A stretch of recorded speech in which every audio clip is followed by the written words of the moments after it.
বিশাল বড় জাদুর শোবার মুরগির ঘর। মিষ্টিপুর নামক গ্রামে আনিতা নামে একটি মেয়ে বাস করত। হঠাৎ একদিন আনিতার বাবা মা মারা গেল।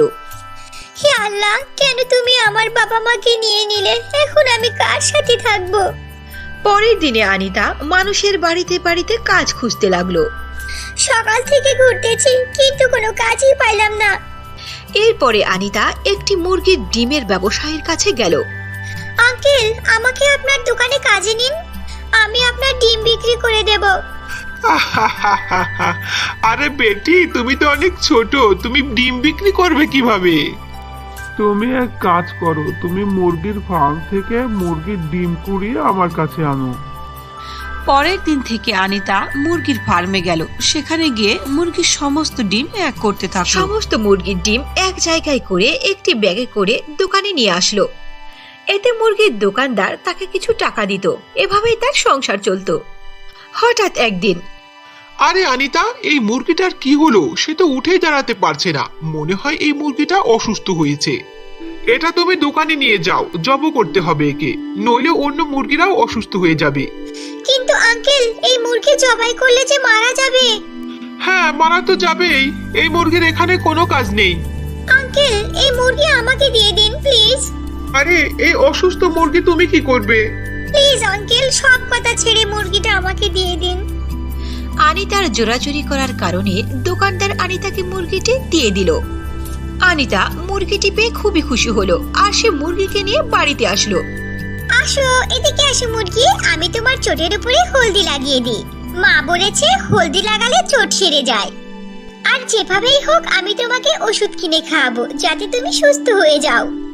আনিতা মুরগির চোটের উপরে হলদি লাগালো, কিন্তু মুরগি ঠিক হলো না। যত দিন যায় মুরগির অবস্থা তত খারাপ হতে থাকে। আমার কাছে তো কোনো টাকাই নেই যে আমি মুরগির জন্য কোনো ওষুধ কিনবো। আমি আমাদের গ্রামের স্বপন নামে ওই ব্যক্তির কাছে যাই, তার থেকে কিছু টাকা ধার পাবো। আনিতা স্বপনের কাছে গিয়ে টাকা ধার চাইলো। আমি টাকা দিতে পারি এক শর্তে, আগে তোমার জমির দলিলটা আমার নামে করিয়ে দাও। বেচারি আনিতা মুরগির মহাব্বতে তাকে চিকিৎসা করার জন্য তার বাড়ির জমির দলিলকেও দিয়ে দিল আর টাকা নিয়ে সে মুরগির চিকিৎসা করতে লাগলো। এখন আমার মুরগি একেবারে সুস্থ। তখন সেখানে লোভী স্বপন আসলো। এই মেয়ে, বের হয় এই ঘর থেকে, এখন থেকে এই ঘর আমার। আমি এখন কোথায় যাব? আমার তো দুনিয়াতে কেউ নেই। আমি আপনাকে টাকা ফিরিয়ে দেব আঙ্কেল। লোভী স্বপন আনিতার কোনো কথাই শুনলো না, আনিতাকে বাড়ি থেকে বের করে দিল। এখন আমি কোথায় যাব? আমার তো এই দুনিয়াতে কেউ নেই। আনিতা মানুষের বাড়ি বাড়ি গিয়ে সাহায্য প্রার্থনা করলো, কিন্তু কেউ তাকে সাহায্য করলো না। আমি এখন কোথায় যাব? আমার প্রিয় মুরগি, তুমি আমাকে বলে দাও। একথা শুনে মুরগি জঙ্গলের দিকে দৌড়াতে লাগলো। আরে আমার প্রিয় মুরগি, তুমি কোথায় যাচ্ছ? ওদিকে যেও না, তুমি এদিকে আসো, ওদিকে তো জঙ্গল। আনিতার মুরগি জঙ্গলের ভিতরে একটি গুহার মধ্যে চলে গেল। আরে মুরগি, তুমি এই গুহার মধ্যে কেন এসেছো? শোনো প্রিয় মুরগি, তুমি কোথাও যেও না, বাইরে অনেক বৃষ্টি হচ্ছে। আজকের রাতের মতো আমরা গুহার ভিতরেই ঘুমিয়ে থাকবো। ওই দিনের পর থেকে আনিতা ওই গুহার ভিতরেই থাকতে লাগলো। হঠাৎ একদিন ওই গুহার মধ্যে একটি সাধু বাবা আসলো। আরে এই ছোট বাচ্চা, তুমি এই গুহার মধ্যে কি করো? আমার কাছে ঘর নেই, আমি আর আমার মুরগি এখানেই থাকি। আনিতা সাধু বাবাকে সমস্ত কথা খুলে বলল। এই বলে সাধু বাবা তার মুরগিটিকে হাতে নিল। জাদুর সাহায্যে সাধু বাবা ওই মুরগিটিকে স্বর্ণের মুরগিতে পরিণত করলো। এই নাও মেয়ে, এই মুরগি এখন সাধারণ মুরগি নয়, এই মুরগি এখন স্বর্ণের মুরগিতে পরিণত হয়েছে। এটা হলো একটি জাদুর মুরগি। কিন্তু বাবা, আমি এই জাদুর স্বর্ণের মুরগি কি করব? এই মুরগি তুমি তোমার গ্রামে নিয়ে যাও। এই মুরগিকে তুমি যা বলবে এই মুরগি তাই করবে। আচ্ছা বাবা, ঠিক আছে, আমি এই মুরগিকে নিয়ে এলাকায় চলে গেলাম। আনিতা মুরগি নিয়ে গ্রামের মধ্যে চলে আসলো। শোনো জাদুর সোনার মুরগি, আমার থাকার জন্য একটি ঘর বানিয়ে দাও। এটা বলার সাথে সাথে জাদুর মুরগি বিশাল বড় একটি স্বর্ণের ঘরে পরিণত হলো। আরে বাহ, এ তো অনেক বড় শোবার মুরগির ঘর। আনিতা বিশাল বড় মুরগির ঘরের ভেতরে প্রবেশ করলো। আরে এই ঘরের মধ্যে তো কিছু নেই, শুধু খালি ঘর। আনিতা মুরগির ঘর থেকে বের হয়ে এসে বলল, হে বিশাল বড় জাদুর স্বর্ণের মুরগির ঘর, এর মধ্যে তো কিছুই নেই। আমি এই ঘরে কেমনে থাকবো? তুমি এইবার প্রবেশ করে দেখো, এর ভিতরে তুমি সবই পাবে। আরে বাহ, এর মধ্যে তো সবকিছুই আছে, কত সুন্দর ঘর। ধীরে ধীরে এই কথা সমস্ত এলাকার ভিতরে জানাজানি হয়ে গেল। এমনকি লোভী স্বপনের কান পর্যন্ত এটা পৌঁছে গেল। স্বপন আনিতার কাছে এসে বলল, আরে এই মেয়ে, তুই এত বড় সোনার মুরগির ঘর কোথায় পেয়েছিস? নাকি কোথাও থেকে চুরি করে এনেছিস? হ্যাঁ, থামো, আমি পুলিশকে খবর দিচ্ছি। পুলিশ এসে তোমাকে মেরে তোমার এই মুরগির ঘর ছিনিয়ে নিয়ে যাবে। না না, এটা কোনো সাধারণ মুরগির ঘর নয়, এটা হচ্ছে জাদুর বিশাল স্বর্ণের মুরগির ঘর। এই মুরগির ঘর বিভিন্ন রকমের মুসিবত থেকেও আমাকে সাহায্য করে। আরে এ মেয়ে তো দেখছি খুবই চালাক, যে করেই হোক একে ভয় দেখাতেই হবে। লোভী স্বপন সেখান থেকে চলে গেল। হে বিশাল জাদুর মুরগির ঘর, আমার খুবই ক্ষুধা পেয়েছে, দয়া করে আমাকে কিছু খাওয়ার জন্য দাও। মুহূর্তের মধ্যে আনিতার কাছে অনেক রকমের মজাদার খাবার তৈরি হয়ে আসলো। আরে বাহ, অনেক দারুণ টেস্টি খাবার। এত টেস্টি খাবার তো আমি আগে কখনো খাইনি। আচ্ছা যাক, এবার ঘুমিয়ে পড়ি। মধ্যরাত্রে আনিতার ঘুম ভেঙে গেল। আরে আরে, এরকম লাগছে কেন? সবকিছু হেলছে দুলছে, কি হলো? ভূমিকম্প হচ্ছে নাকি?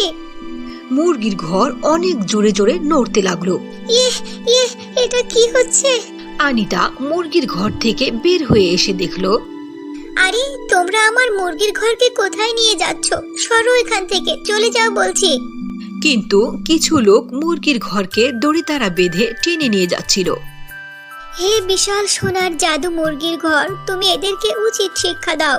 যা তুমি চাইবে তাই হবে। এটা বলে মুরগির ঘর নিজের ঠোঁট দ্বারা সবাইকে ঘায়েল করে দিল। ক্ষতবিক্ষত হয়ে সবাই সেখান থেকে পালিয়ে গেল। চলে গেলে কেন সবাই? তোমাদের লজ্জা থাকলে আর কখনো আসবে না এখানে। হঠাৎ একদিন, আরে কাকা, আপনি কাঁদছেন কেন? কি হয়েছে আপনার? দুঃখের কথা আর কি বলবো বেটি, আমার ছেলে অসুস্থ ছিল, তাই তাকে চিকিৎসা করার জন্য ওই লোভী স্বপনের কাছ থেকে কিছু টাকা ধার করে নিয়েছিলাম। ও চালাকি করে আমার জমির দলিল ওর নামে লিখে নিয়েছে আর আমাকে বাড়ি থেকে বের করে দিয়েছে।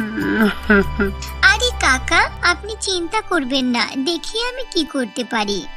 এরপরে আনিতা জাদুর মুরগির কাছে গিয়ে বলল, জাদুর মুরগির ঘর, তুমি কি কিছু টাকা দিতে পারবে? ওই টাকা দিয়ে আমি চাচার ঘর বাড়ি ছুটিয়ে আনবো ওই লোভী স্বপনের কাছ থেকে।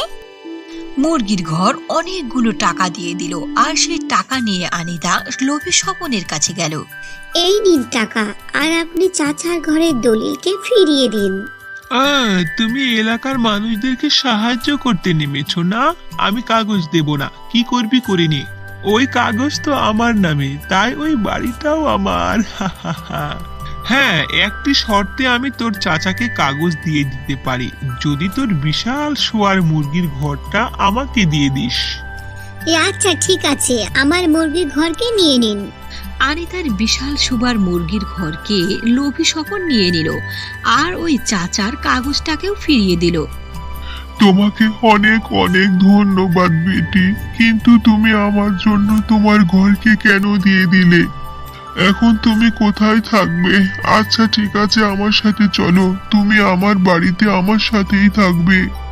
চাচা আপনি থামেন তো, দেখুন আমি কিভাবে এই লোভী স্বপনকে শায়েস্তা করি। এখন থেকে এই মুরগি ঘর আমার, এই ঘরে শুধু আমিই থাকবো। হে বিশাল বড় শোয়ার মুরগির ঘর, তুমি তোমাকে জোরে জোরে হেলিয়ে দেখাও। আনিতা একথা বলার সাথে সাথেই মুরগির ঘর জোরে জোরে দুলতে লাগলো। আরে আরে, এটা কি হলো? এত জোরে জোরে ঘর কেন কাঁপতেছে? ওরে ওরে, মরে গেলাম রে, আমার কোমর ভেঙে গেল রে, আমি মরে গেলাম। হে মুরগির ঘর, তুমি এখন একটু জোরে জোরে লাফিয়ে দেখাও। মুরগির ঘর জোরে জোরে লাফাতে লাগলো। হাই রে, মরে গেলাম রে, ওরে বাবা রে, এই মুরগির ঘর তো আমাকে আজকে মেরে দম নেবে রে। আরে কে আছো? আমাকে বাঁচাও বাঁচাও, কেন, কি হয়েছে? মুরগির ঘরে থাকতে আপনিই তো আমার থেকে কায়দা করে ছিনিয়ে নিলেন মুরগির ঘর। না না মেয়ে, তুমি আমাকে বাঁচাও, আমি আর মুরগির ঘর চাই না। এই বিশাল মুরগির ঘর, তুমি এবার থামো। হয়তো তার জ্ঞান ফিরে এসেছে, সে আর কখনো এরকম লোভ করবে না। আনিতা বলার সাথে সাথেই মুরগির ঘর থেমে গেল। লোভী স্বপন তার ভুল বুঝতে পারল আর সে ক্ষমা চেয়ে সেখান থেকে চলে গেল। এরপরে আর কখনো সে কোনোদিন লোভ করেনি। এখন থেকে আনিতা ওই সোনার মুরগির ঘরে আরাম ও আয়েশে থাকতে লাগলো। বন্ধুরা, কেমন হয়েছে আমার গল্পটি অবশ্যই তোমরা কমেন্ট করে জানাবে। আর যদি গল্পটি ভালো লেগে থাকে তাহলে একটা লাইক করে দেবে। যদি আমার চ্যানেলে নতুন হয়ে থাকো তাহলে এক্ষুনি লাল রঙের বাটনটি টিপে আমার চ্যানেলটিকে সাবস্ক্রাইব করো আর পাশে থাকা বেল আইকনকে অল দিয়ে ক্লিক করে রাখো, যাতে করে আমার দেওয়া নতুন নতুন ভিডিও তোমাদের ফোনে চলে যায় সবার আগে নোটিফিকেশন আকারে। আজ এখানে শেষ, আবার দেখা হবে নতুন কোনো ভিডিওতে নতুন কোনো গল্প নিয়ে। সে পর্যন্ত তোমরা সবাই ভালো থাকবে। খোদা হাফেজ।